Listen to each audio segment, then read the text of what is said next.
खर तर 1 वर्षानंतर ही पत्रकार परिषद घ्यावी न घ्यावी अशा मानसिकतेमध्ये मी होतो, पण नंतर माझ्या असं लक्षात आलं की 1 वर्षानंतरही सांगण्यासारखं माझ्याकडेच आहे. त्याच्यामुळे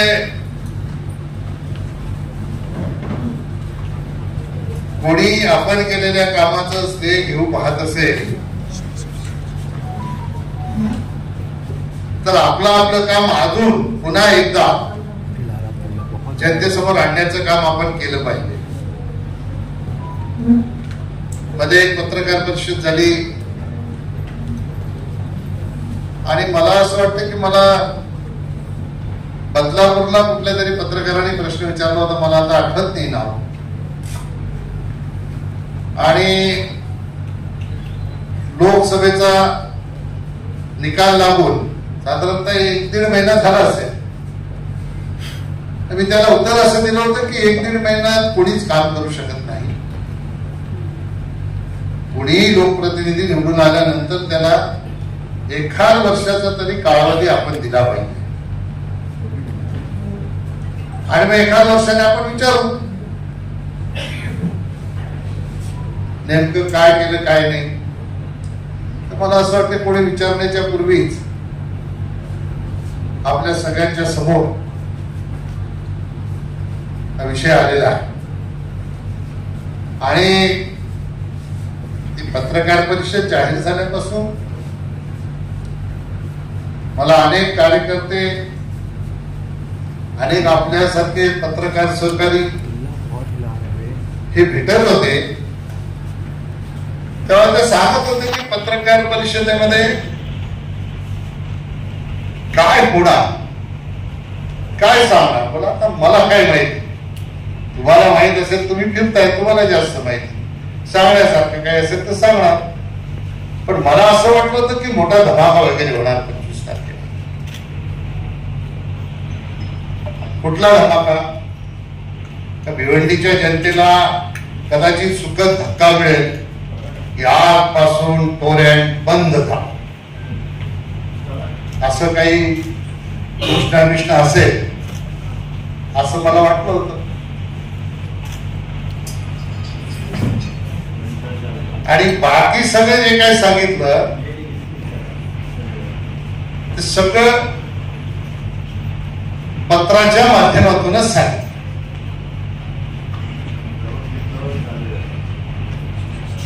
आणि माझी सवय, मी जरी पत्र दिलं असलं तरी काही दिवसामध्ये ते काम दिसायला लागतं. आणि म्हणून 10 वर्षात केलेली कामं ही आपल्याला सगळ्यांना दिसतात. आपण जिथून कुठून आला असाल, आपल्याला जे कॉन्क्रीटचे रस्ते लागले, आपल्या निदर्शनास काही मेट्रोची कामं, मेट्रोचं काम लागलं असेल, अजून काही कामं लागली असतील, अशी असंख्य काम आहे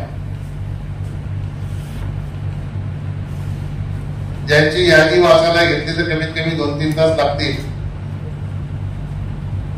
त्याच्यात ही किरकोळ कामं तर आम्ही सांगितलीच नाही आणि सांगतही नाही.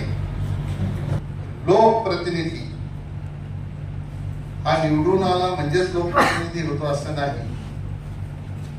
लोकप्रतिनिधीची नाळ ही जनतेशी बांधलेली असते. तो कुठल्या सत्तेवर असो, पदावर असो किंवा नसो, तशी माझी नाळ जनतेशी बांधलेली आहे. मी 4 जून नंतर, आज आपण आता 30 जून 2025 मध्ये, 4 जून 2024 नंतर 1 वर्ष आणि अजून काही कालावधी गेला.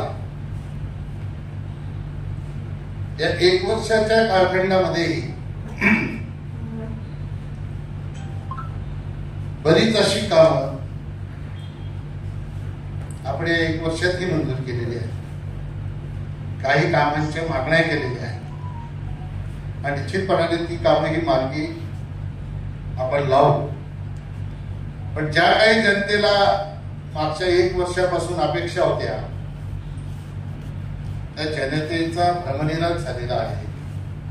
आणि म्हणून पत्रकार बंधूंनो, तुम्हालाही लक्षात आलं असेल की वर्षभराच्या कालखंडानंतर जेव्हा तुम्ही गेला असाल पत्रकार परिषदेला, तेव्हा मोदा पहाड निघला चुहा, अशा प्रकारची परिस्थिती आपल्याला बघायला ऐकायला मिळालेली असेल.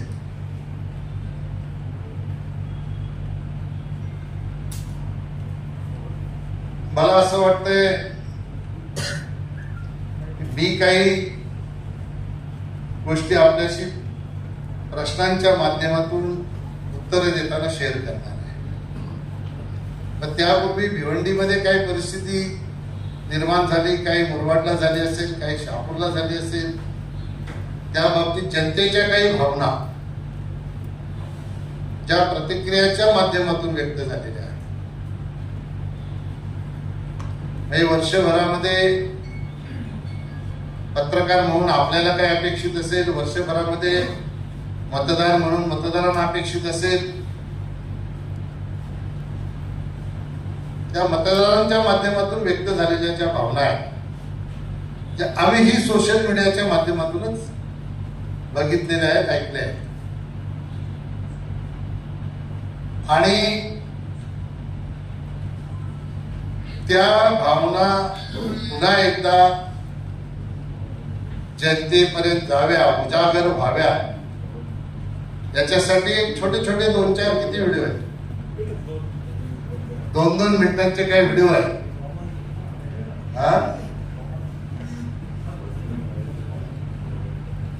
एक मिनिटाचा कॉमन आहे, हे आपल्या समोर सादर करायला मी सांगतो. त्याच्यानंतर आपल्या मनाचे काही प्रश्न असतील, त्या प्रश्नांच्या उत्तराच्या माध्यमातून आपल्याला संवाद साधता येईल. चालू करा व्हिडिओ. भिवंडी में क्या हुआ? सबसे पहले तो टोरंटो को हटाएंगे, एमपी आने के बाद सबसे पहले टोरंटो को हटाएंगे. वाले मामा दिखाए बहुत टाइम पास हुआ है भाई. जो उम्मीद से काम किए थे वो उम्मीद से वाले मामा काम नहीं किया. वाले मामा क्या बोला था, एक दिन के अंदर टोरंटो को अपन हिलाएंगे. आज तक तो ढला वाला नहीं हुआ, खाली टोबा बनाया वाले मामा तो दिखाए. उसका क्या कभी पार्टी ठीक कर रहे हो? अरे मैं काम कर दूसरे दिन से ही टोरंटो नहीं दिखी. 2 साल निकला है 2027 तक. अब सवाल ये उठता है कि बहुत सारे लोगों के जहन में ये है कि ये बाबर आरसीसी रोड आखिर बनाया कौन? एमएवाडी से कुछ मालूमात आया था और मैंने मालूमात में माहिती दिया था. मैंने मजिस्ट्रेट का खास करके नाम डाला था कि मजिस्ट्रेट ने कितने रोड आरसीसी रोड पास कराए हैं. सच्चाई ये है कि यहाँ पे जो एमएवाडी लिखी थी श्री कपिल पाटिल खासदार यांची सध्या मुंबई महानगरपालिका निकाल पड़ा एमएवाडी बाबत. इसमें बता रहे लगभग 250-275 लाख की 52 रोड से दुधी रोड से बनेगी. नाशिककरांच्या वतीने समजा, ठाणेकरांच्या वतीने समजा, मी आपल्याला विनंती करतो, हा रस्ता 6 लेन करा. कारण प्रचंड मोठ्या प्रमाणात ठाणे जिल्ह्यामध्ये डेव्हलपमेंट होत आहे. नाशिक, गोंडे आणि वडपेट अशी लेंथ त्याच्यामध्ये एक 99 किलोमीटरची ही लेंथ आहे. 4 लेन होणार. आपण म्हणतात त्याप्रमाणे आम्ही त्याला 6 लेन मंजूर करू. मी शेजार सतीश माणिक, मी कल्याणची रहिवासी आहे. आधी आपला हा रोड नव्हता, आता हा रोड बनलेला आहे रिंग रोड म्हणून. आणि कपिल पाटील आपले केंद्रीय मंत्री आहेत, त्यांच्या नेतृत्वाने हा रोड सक्सेस झाला आहे. त्याबद्दल त्यांचे आम्ही आभार मानतो. मी कल्याण कोर्टात 2005 पासून प्रॅक्टिस करते, पण इकडे जी रहदारीची समस्या होती ती कपिल पाटील खासदार सरांमुळेच सॉल्व्ह झालेली आहे. आणि याच्या पुढे मला नाही वाटत की कुणाला पार्किंगचा प्रॉब्लेम येईल. Thank you Kapil sir.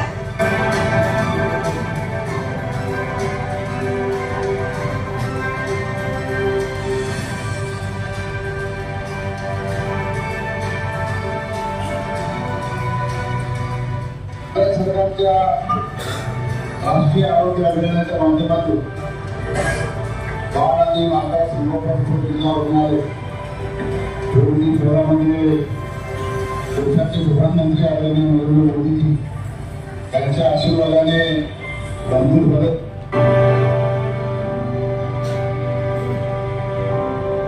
2025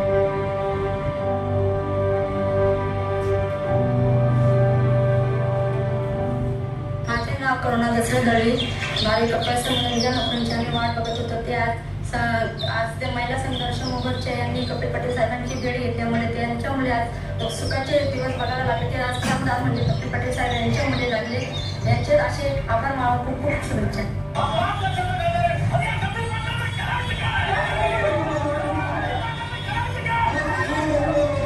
2022-23 मध्ये ते आधीचा व्हिडिओ पॉज ती घोषणा आहेत ना कपिल पाटलांना करायचं काय, ती घोषणा याच्यासाठी होती की मुरबाडची रेल्वे ही मंजूर नाही, मी जनतेची दिशाभूल करतो ह्या अनुषंगाने ती घोषणा देतो. आणि मग त्याच्यानंतर हा प्रकल्प कधी मंजूर आहे ते स्वतःच सांगतात.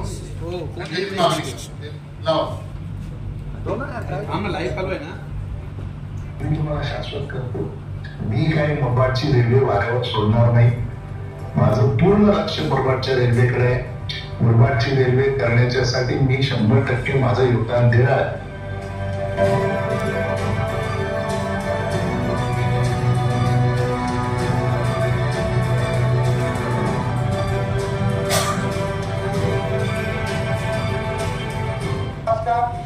मी श्री कोकणात रंगनाथ जाधव कसारा गावचा ग्रामस्थ असून कसारा पूर्व आणि पश्चिमला जोडणारा या नवीन ब्रिजसाठी कपिल पाटील साहेबांनी 55 कोटी रुपयाचा निधी कसारा स्टेशनला उपलब्ध करून दिला. आज यहाँ जो 33,000 करोड़ रुपए से अधिक के प्रोजेक्ट का शिलान्यास किया गया है, उसमें 2 मेट्रो लाइन भी शामिल है. ठाणे से लेकर मीरा भाईंदर तक के लोगों को तो फायदा पहुंचेगा ही.